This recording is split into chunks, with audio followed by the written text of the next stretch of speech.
भाई आप 6, 7, 8 के बच्चे हो, गुणा तुम्हारे लिए कोई बड़ी चीज है? नहीं। जानते हो ना।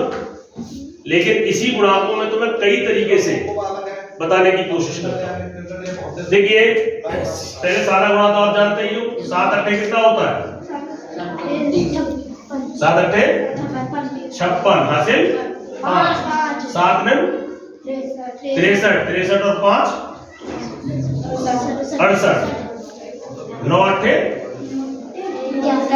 72 हासिल 7, 9 9 81 और 7 88। इनको जोड़ लो तो ये कितना आ गया? 6, 8 और 2 10, 1 और 6 7, 7 और 8 15 हासिल 1। ऐसा गुणा आप सभी लोग जानते हैं ना।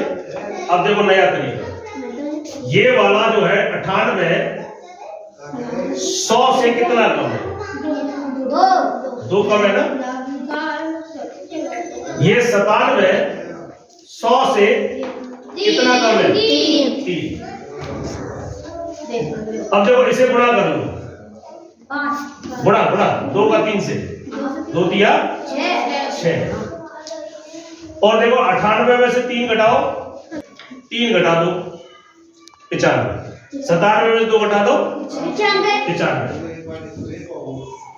ठीक है। अब देखिए ये 100 हमने तुलना किससे की है? 100 से। 98 100 में से 98 कितने कम है? 2। 100 से तुलना की है ना। 100 में कितने जीरो होते हैं? 2। इसलिए इसको 2 अंकों में लिखोगे। ये 6 है ना, तो खाली 6 नहीं लिखोगे, 0 6 क्या लिखोगे? अगर यहाँ गुणा 16 आता तो 16 सीधे लिखते। अगर 16 नहीं है यानी कि 1 से 9 तक आता है तो आप 0 लगाओगे, 2 अंकों में लिखोगे। तो देखो ये गुणा कितना आ गया? इसे बोलते हैं वैदिक गणित।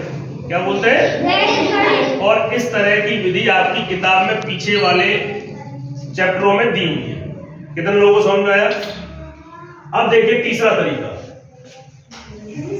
98 गुणा 97। ठीक है। अब देखिए आप इसका गुणा करिए, इन दोनों का गुणा करिए, कितना आया? 56। अब आप इसका इससे गुणा करिए, कितना आया? 63, 9 7 63। अब 9 का 8 से गुणा करिए, 72। और इसका गुणा करिए, 9 ने 81। ये समझ आया? अब देखिए 56 को ऐसे ही रखते हैं अभी और इन दोनों को जोड़ लेते हैं, 2 और 3 5, 7 और 6 13 और 81 ऐसे ही कैसे, यहाँ तक समझा ना। अब देखिए 6 को तो यही रख लेते हैं, इसको हाथ से चढ़ाते हैं तो 5 जोड़ लेंगे तो कितना? 135 और 5 कितना हो गया? 140। 40 का 0, 140 है ना, 140 उसमें 0 लिख लिया, हासिल कितना जाएगा? इसमें 14 हासिल कर लो तो ये कितना हो गया? 5, 1 और 8। देखो